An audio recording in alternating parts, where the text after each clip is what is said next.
morning, Eagles, and welcome back to the Talon Weekly. I'm your host, Riley Robertson. And I'm your co-host, Michelle Taylor. Let's take a look at the weather with David Hale. Welcome back to Thunder and Hail. I'm your host, David Hale. Let's go look at the weather.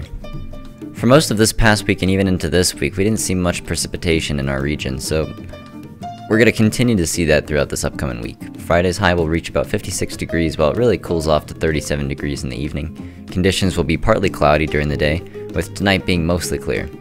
Looking into our weekly forecast, we continue to see the highs in the mid to high 50s and the lows in the mid to high 30s. Though it's going to warm up for us a little bit by the end of this week, where we're going to be seeing temperatures nearing 70 degrees with 67 degrees on Wednesday and Thursday, and next Friday reaching 69. The lows will reach mid to high 40s, so we'll see some slightly warmer weather as we close in the weekend next week. Thanks, David. First up in our news today is sophomore Myra Lacy, who makes costumes for local theater companies. I've been making costumes for like 2 years. So for the theater company that I work with, Carver Playhouse, I've been working with them about a year and a half or 2 years almost. I got started because one time I auditioned for a show and I didn't get in because I was going to be gone for part of like the rehearsal process. I asked if I could like help with costumes, and at that point I had already been sewing probably like 6 years. Myra enjoys using her free time to help supply local theaters with clothing that they can use for shows. I sewed the dresses for the Queen of Hearts, and because they changed sizes in Alice in Wonderland, there were 3 Alices, so I sewed all their dresses. Next up, we have senior Jayden Westlake, who's taking classes in the nursing program at CEC. We are currently in person, so they have to completely segregate all of us. We're all social distance, we're staying safe, sanitizing every day. So we get to go every morning in person to learn, and then we're also doing clinicals, which is awesome because normally we're supposed to go through the summer, but we weren't able to do that this year, of course, because of COVID.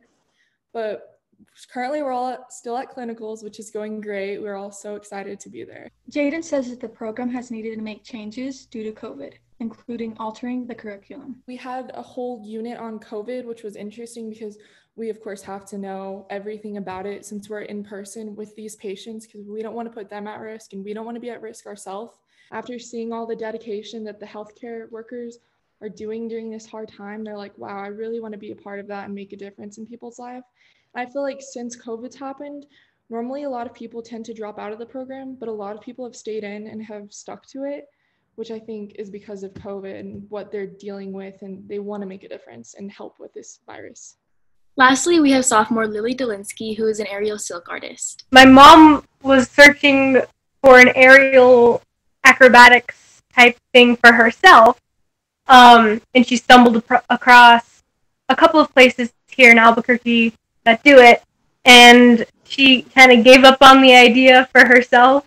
She thought I would be interested in it, and lo and behold, I was.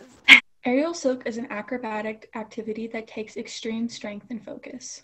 A lot of core and upper body strength mostly. I've always been pretty strong, like in my upper body.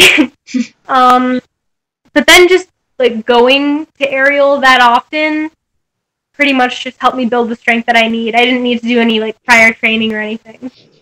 Finally, here's our fun fact of the day with Bella Wickman.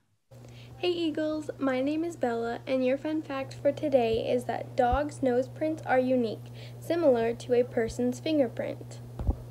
Thanks, Bella. Don't forget to follow us on Instagram and Twitter at EHS Talon Gila. Thanks for watching, Eagles, and we'll see you next week. Have a happy Friday.